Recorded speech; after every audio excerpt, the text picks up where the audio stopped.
Let's see the question number 10. A thin diamagnetic rod is placed vertically between the poles of an electromagnet. When the current in the electromagnet is switched on, then the diamagnetic rod is pushed up out of the horizontal magnetic field. Hence, the rod gains gravitational potential energy.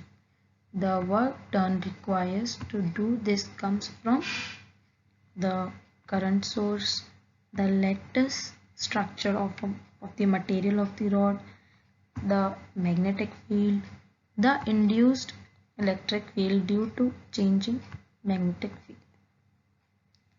The energy of the current source will be converted into potential energy of the rod.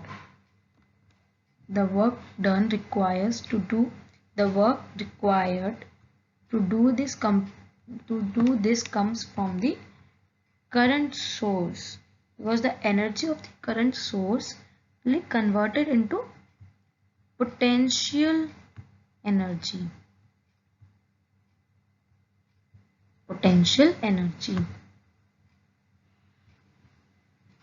So our answer is first, that is the current source. Let's see in the next slide, is this correct or not?